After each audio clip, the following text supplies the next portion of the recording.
வணக்கம் நண்பர்களே. அங்கீகரிக்கப்பட்ட கட்சிகள் தேர்தல் அரசியலில் ஈடுபடும் கட்சிகள் என்று சொன்னால் இன்னும் சரியாக இருக்கும். தேர்தல் அரசியலில் ஈடுபடும் கட்சிகள் எப்பொழுதுமே தங்களுடைய உளவாளிகளை, தங்களுக்கென்று ஒரு உளவாளிகளை எதிர்க்கட்சியில் உருவாக்கி வைத்திருப்பார்கள். ஒன்று அந்த எதிர்க்கட்சியை சார்ந்தவராக இருப்பார், அல்லது இவர் கட்சியிலிருந்து ஒருவரை அங்கே இணைய செய்து அதன் மூலம் அங்கே கண்காணிப்பு வேலை செய்வது. இதை எல்லா கட்சிகளுமே தீர்மானிக்கும் இப்படி ஒரு வேலையை செய்வதற்கு. அப்படி திமுக தன்னுடைய உளவாளிகளை தாவேகாவிற்குள் நுழைவிட்டிருக்கிறது. காரணம், இந்த தாவேகா அதாவது தமிழக வெற்றிக் கழகம், நடிகர் விஜயனுடைய கட்சியில் என்னென்ன நகர்வுகள் மூலமாக அவர்கள் தேர்தலை அணுகுகிறார்கள், அல்லது தேர்தலை அணுக அவர்கள் என்ன திட்டம் வைத்திருக்கிறார்கள், தேர்தல் சமயத்தில் எப்படியெல்லாம் அவர்கள் தங்களுடைய தேர்தல் திட்டங்களை நடைமுறைப்படுத்த ஆயத்தமாகி வருகிறார்கள், யாரெல்லாம் கூட்டணியை சேர்ப்பதற்கு அவர்கள் கூட்டணி பேச்சுவார்த்தை நடத்துகிறார்கள் என்று எல்லா விவரங்களையும் அறிந்தால்தான் தமிழக வெற்றி கழகத்தை அவர்கள் எதிர்கொள்ள முடியும் அல்லது தோல்வியடை செய்ய முடியும்.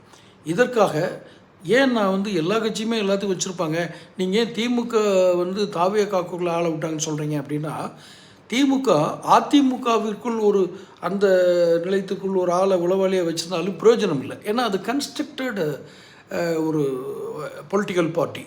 அவங்ககிட்ட அவளை எளிதெல்லாம் போய் ஒரு உளவாளி மூலமாலாம் அந்த கட்சியினுடைய இதில் வாங்க முடியாது. ஏன்னா அதை ஆல்ரெடி அமைப்பு ரீதியாகவே மிக பலமாக இருக்கக்கூடிய ஒரு கட்சி, எல்லாத்துக்கும் தெரியும்.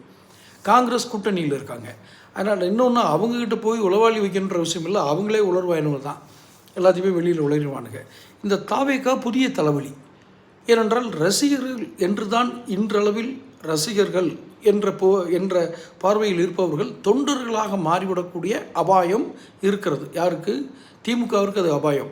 அப்போ இந்த கட்சி அவ்வளோ எளிதாக நாம் வளர விடக்கூடாது, அதை சிதைக்க வேண்டும், அவர்களுடைய பாதையை நாம் குலைக்க வேண்டும் என்றால் உளவாளிகள் ஊடுருவித்தான் ஆக வேண்டும்.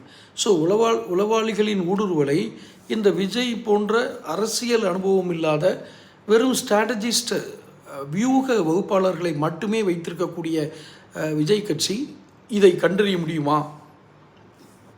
கண்டறிவதே கஷ்டம்.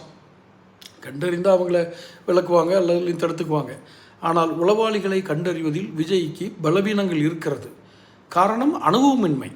அவர் பலவீனமானவர் என்று நான் சொல்ல வரவில்லை, பலம் வாய்ந்தவர் தான். ஆனால் உளவாளிகளை கண்டறிவதற்கு ஒரு திறன் வேண்டும். தொடர்ந்து பேசுவோம். சேனல் சப்ஸ்கிரைப் பண்ணுங்கள், நோட்டிஃபிகேஷன் பெல் பதிவு பண்ணுங்கள். அப்போ தான் என்னுடைய பதிவுகள் உங்களுக்கு சேரும். பிடிச்சிருந்தால் லைக் பண்ணி ஷேர் பண்ணுங்கள்.